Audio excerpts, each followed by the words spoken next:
கலயாமி கலித்வம்சம் கவிம் லோகதிவாகரம் யஸ்ய கோபிஃப் பிரகாஷாபிஹி ஆவித்யம் நிஹதம் தமஹா. ஆழ்வார்களுக்குள்ளே கடைசி ஆழ்வாராக அவதரித்தவர் கலியன் என்று அழைக்கப்படுகிற திருமங்கை ஆழ்வார். அவர்தான் தன்னுடைய ஆடல்மா என்கிற குதிரையில் ஏறிக்கொண்டு பாரதத்தினுடைய வடக்கோடியிலிருந்து தென்கோடி வரை 86 திவ்யதேசங்களுக்கு சென்று மங்களாசாசனம் செய்திருக்கிறார். அதே திருமங்கையாழ்வாராலே பாடப்பட்ட திருத்தலம்தான் நாம் தற்போது தரிசித்து கொண்டு வருகிற தேரழுந்தூர் என்கிற அழகான திவ்யதேசம். இந்த ஊருக்காக திருமங்கையாழ்வார் 45 பாசுரங்களை பாடியிருக்கிறார். தன்னுடைய பெரிய திருமொழி என்கிற பிரபந்தத்தில் தொடர்ந்து 40 பாசுரங்களை பாடினார்.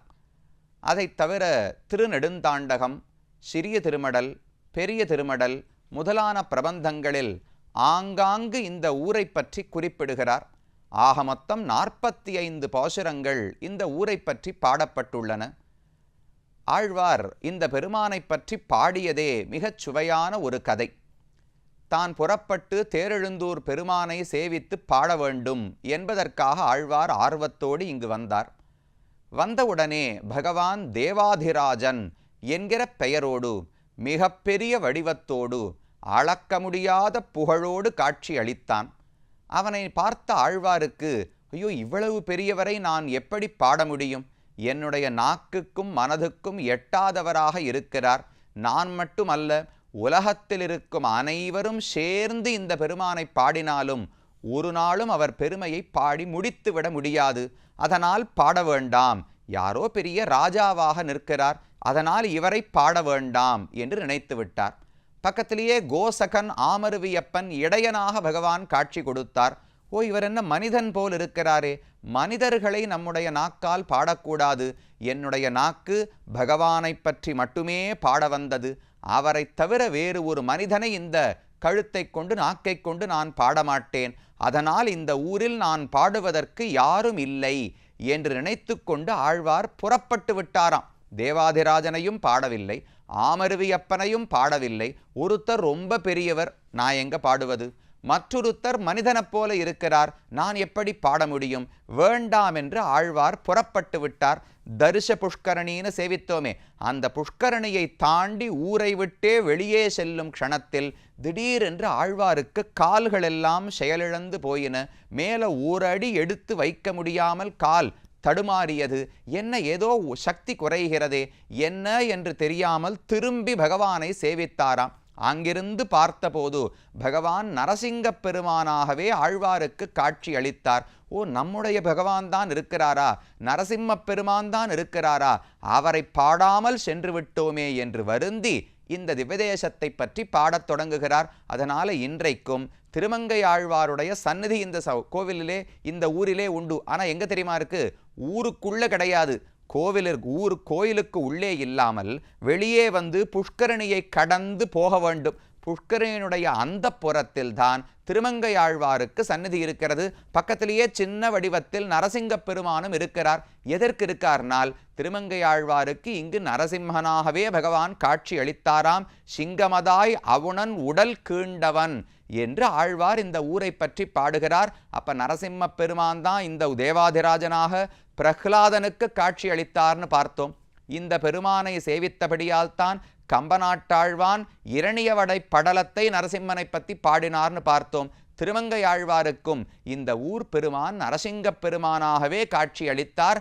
அவனை பற்றி பல பாசுரங்கள் பாடுகிறார். பெரிய திருமொழி 7ஆம் பத்தினுடைய 5, 6, 7, 8 4 திருமொழிகளில் வரிசையா 40 பாசுரங்களாலே இந்த பெருமானை புகழ்ந்து பலவாறாக ஆழ்வார் பாடுகிறார். தன்னிலை இழந்து திருநெடுந்தாண்டகத்தில் ஒரு பாசுரத்திலே ஆழ்வார் ஆணாக பாசுரம் பாடவில்லை, தானே ஒரு பெண்ணாக பரகால நாயகியாக மாறிவிட்டாள்.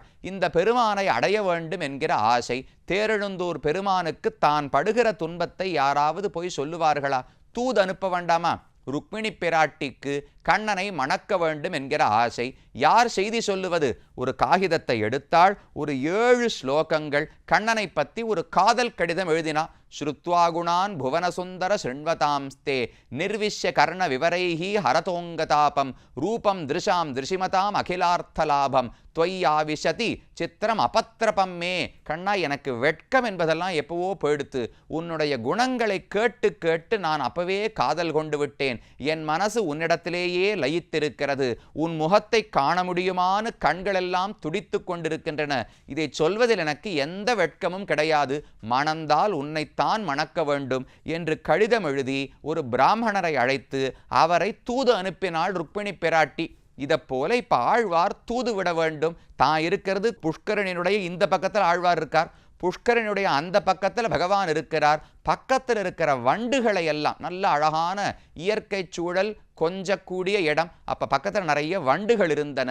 அந்த வண்டுகளை அழைத்து ஆழ்வார் தூது விடுகிறார். வண்டு விடு தூது என்று இதற்கு பெயர். திருநெடுந்தாண்டகத்தினுடைய 26வது பாசுரம். அதுல திருமங்கை ஆழ்வார் பாடுகிறார். இந்த பெருமானை குறித்து வண்டுகளை தூது அனுப்பக்கூடிய ஆழ்வார் பெண்ணாக பாடுகிறார்.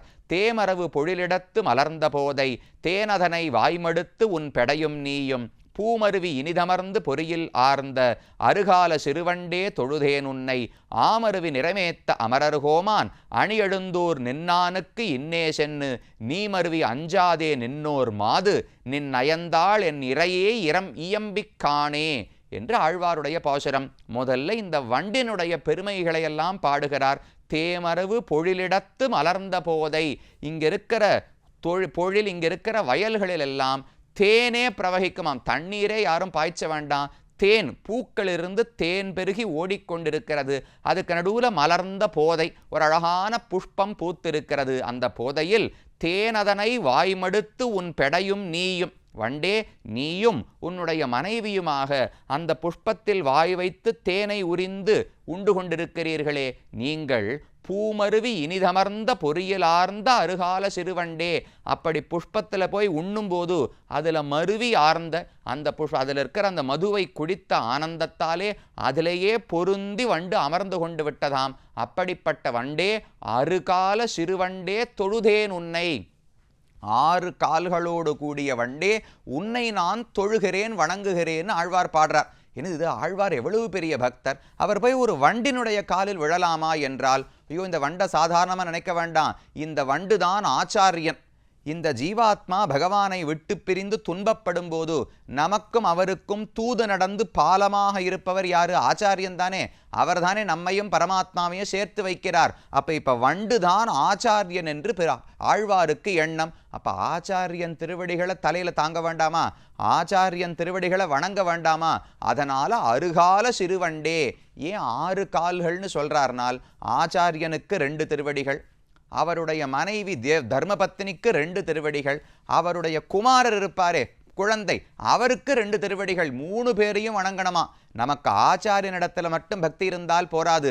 அவருடைய மனைவி, அவருடைய குழந்தைகள், அவருடைய சுற்றத்தார் எல்லாரிடத்திலும் அன்பு இருக்க வேண்டும். அதைத்தான் ஆழ்வார் அருகால சிறுவண்டே தொழுதேன் உன்னை என்று பாடுகிறார். வண்டு கேட்டது, சரி என்ன சேவிப்பதெல்லாம் இருக்கட்டும், நான் உமக்கு என்ன செய்ய வேண்டும், எதற்காக என்னை வணங்குகிறீர்னு வண்டு கேட்டது. அப்ப ஆழ்வார் சொல்றார், ஆமருவி நிறைமேய்த்த அமரர் கோமான். பகவான் எப்படிப்பட்டவர்? ஒரு பக்கம் அமரர் கோமான் தேவாதிராஜன், ஆனா இன்னொரு பக்கம் ஆமருவி நிறை மேய்த்தவன், மாடுகளின் கூட்டத்தையே ஆசைப்பட்டு வைகுந்தத்தையே விட்டு இடைப்பிள்ளையாக பிறந்த ஆனந்தமா மேய்த்தாரே, ஆமருவி நிறை மேய்த்த அமரர் கோமான் அணி அழுந்தூர் நின்னானுக்கு இன்னே சென்னு. அவர் எங்கேயோ தொலைவில் வைகுந்தத்தில் இருக்கார் நினைக்க வேண்டாம். நீ அவ்வளவு தூரமெல்லாம் பறந்து போக வேண்டாம். அணி அழுந்தூர் நின்னான், அழகான தேரெழுந்தூரில் பகவான் ஆமருவியப்பனாக இருக்கிறாரே, அந்த தேவாதிராஜன் இடத்துல நீ போய் சென்று இன்னே சென்னு, காலம் தாழ்த்தாதே, ஏற்கனவே என்னால் எவ்வளவு நாள் உயிரோடு இருக்க முடியும்னு தெரியவில்லை, இன்றைக்கே போ, உடனே தூது செல்ல வேண்டும், போய் பகவானிடத்துல போய் நீ மருவி அஞ்சாதே நின்று. அந்த வண்டுக்கு காலெல்லாம் நடுங்கிறது. ஆழ்வாரே அவரோ தேவாதிராஜன், தேவர்களுக்கெல்லாம் தலைவர். நாம் போனால் உள்ள முதல்ல அனுமதிப்பார்களா? அவரிடத்துல பேச முடியுமா? பார்த்தாலே கைகாலெல்லாம் நடுங்குகிறது, நான் எப்படி பேசுவேன்னு நண்டு கேட்டது. ஆழ்வார் சொல், மருவி அஞ்சாதே நின்று, நீ எதற்கும் பயப்படாதே, நீ போவது என்னுடைய தூதனாக. ஆழ்வாருடைய தூதன்னா அதுக்கு தனி மதிப்பு உண்டாம்.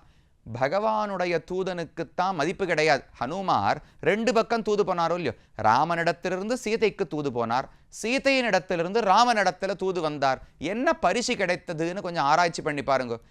ராமனுடைய தூதனாக லங்கைக்கு போன போது வாலிலே நெருப்பு வைக்கப்பட்டது, இதுதான் அவர் கிடைச்ச பரிசு.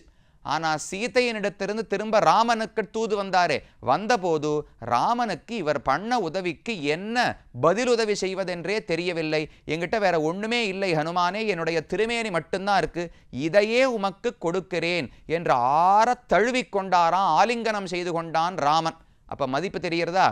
ராமனுடைய தூதனாக போனா வால்ல நெருப்பு வைப்பா, பிராட்டிக்கு தூதனாக வந்தா பகவான் ஆலிங்கனம் செய்து கொள்வார். வண்டே நீ இப்ப யாருக்கு தூதன்? பரகால நாயகியான பிராட்டி திருமங்கை ஆழ்வாருக்கு தூதனாக செல்லுகிறாய். நீ எதற்கும் பயப்படாதே, பகவான் உனக்கு ராஜ மரியாதையோடு வரவேற்பார். நீ என்ன சொல்ல வந்திருக்கிறாய்னு ரொம்ப கவனித்து பார்ப்பார். அப்ப நீ மருவி அஞ்சாதே நின்று, சரி நன்னா பயப்படாம இருக்கேன், என்ன சொல்லணும்? அவரிடத்தில் வாய் திறந்து என்ன பேச வேண்டும் என்றால் ஒண்ணுமே வேண்டாம். ஓர் மாது நின் நயந்தாள், பெருமானே ஒரு பெண் இருக்கிறாள், பரகால நாயகின்னு பெயர், உன்னையே நினைத்து வாடிக்கொண்டிருக்கிறாள். எவ்வளவு அன்பு காதல் முத்தி போய்விட்டது, உன்னை அடைய முடியாமல் கவலையில் இருக்கிறாள். இதை சொன்னா போரும். ஓர் மாது நின் நயந்தாள், உன்னையே நினைத்து உருகி கொண்டிருக்கிற ஒரு பெண் இருக்கிறாள் என்று சொன்னா போருமா. அதுக்கு மேல அவருக்கு எதுவுமே வேண்டாம்.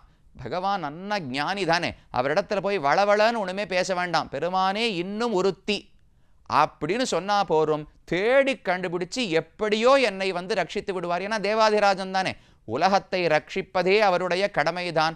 ரொம்ப ஆர்வத்தோடு இருப்பார். நான் இருக்கேன்னு மறந்து போயிட்டார் போல் இருக்கு. இப்படி ஒரு பெண் இருக்கிறாள்னு சொல்லிவிட்டால் போரும். ஒரு பாது நின் நயந்தாள் என்று இறையே இயம்பிக்கானே, ஒரே ஒரு முறை அவரிடத்தில் இதை மட்டும் சொல்லிவிடு, வேற எதுவுமே நீ சொல்ல வேண்டாம், அவர் ஓடி வந்து என்னை ரட்சித்து விடுவார். இந்த ஒரு உதவியை எனக்காக நீ செய் என்று தேரெழுந்தூர் பெருமானையே சரணமாக பற்றி, அவன்தான் ரக்ஷகன், பெருமை சிறுமை எளிமை ரெண்டும் சேர்ந்திருக்கிறது, இவனையே பற்ற வேண்டும் என்று ஆழ்வார் தூது விடுகிறார். அது இந்த திவ்யதேசத்தில் இருந்த அனுபவம். மற்றொரு அழகான பாசுரம் பாடுகிறார். நெல்லில் குவளை கண் காட்ட, நீரில் குமுதம் வாய் காட்ட, அல்லிக்கமலம் முகம் காட்டும் கழனி எழுந்தூர் நின்னானை, வள்ளி பொதும்பில் குயில் கூவும் மங்கைவேந்தன் பரகாலன், சொல்லில் பொலிந்த தமிழ் மாலை, செப்பப் பாவம் நில்லாவே. இந்த ஊர் தேரெழுந்தூரை பற்றி ஆழ்வார் முதல்ல வர்ணிக்கிறார். நெல்லில் குவளை கண் காட்ட, நெல் வளரும்போது பக்கத்திலேயே சின்ன சின்ன குவளை இதெல்லாம் வளருமோ இல்லையோ, அதை பார்த்தா இந்த ஊர் பெண்களுடைய கண் எப்படி அழகா இருக்குமோ அதை போல குவளை இருக்கிறதாம். நீரில் குமுதம் வாய்க்காட்ட, தண்ணீரில் குமுத புஷ்பங்கள் எல்லாம் வளர்றதா, அது செவப்பா இந்த ஊர் பெண்களுடைய வாயை போல இருக்குமாம். அல்லிக்கமலம் முகம் காட்டும், வளர்ந்திருக்கிற தாமரை புஷ்பங்கள் எல்லாம் இந்த ஊர் பெண்களுடைய முகத்தை போல இருக்குமாம். இப்படி கழனி அழுந்தூர் நின்னானை, எங்கு பார்த்தாலும் தண்ணீர், எங்கு பார்த்தாலும் வயல், எங்கு பார்த்தாலும் செழிப்பு, அதில் சூழப்பட்ட அழுந்தூர் நின்னானை பாடினவர் யாரு? மங்கவேந்தன் பரகாலன் சொல்லி பொலிந்த தமிழ் மாலை. நாம் பாடின 1000 பாசுரங்களுக்குள்ள இந்த 10 பாசுரங்களை யார் சொல்லுகிறார்களோ, தேரெழுந்தூர் பெருமானை யார் துதிக்கிறார்களோ, செப்ப பாவம் நில்லாவே. இந்த பாசுரங்களை சொன்னால் உங்களுக்கு பாபங்களே இருக்காது, அனைத்தும் நீங்கி நீங்களும் வைகுந்தத்தை அடைந்து தேவாதிராஜனான ஆமருவி அப்பனான பெருமானை அனுபவித்து இன்புறுவீர்கள் என்று ஆழ்வார் பலஸ்ருதி தெரிவிக்கிறார். நமக்கு அவ்வளவுதானே வேணும். இந்த உலகத்தில் இருக்கிற சேவம் ஆமருவி அப்பனை சேவிச்சுட்டே இருக்கணும். வைகுந்தத்துக்கு போன பிறகும் ஆமருவி அப்பனை சேவித்து கொண்டே இருக்க வேண்டும். போதும் என்கிற எண்ணம் ஒரு நாளும் ஏற்பட போவதில்லை. 5 நாள் சரி, 50 நாள் சேவித்தாலும் ஏற்படாது. ஆனால் நமக்கு வேறு வழியில்லை. இங்கிருந்து விடை பெற்று கொண்டு அடுத்த திவ்யதேசம், அந்த பெருமாள் வாங்கோ வாங்கோன்னு காத்துண்டு அழைக்கிறாரே, அடுத்த திவ்யதேசத்துக்கு செல்வோம். அந்த ஊரிலும் பகவானுடைய கருணையை உணர்ந்து வழிபடுவோம்.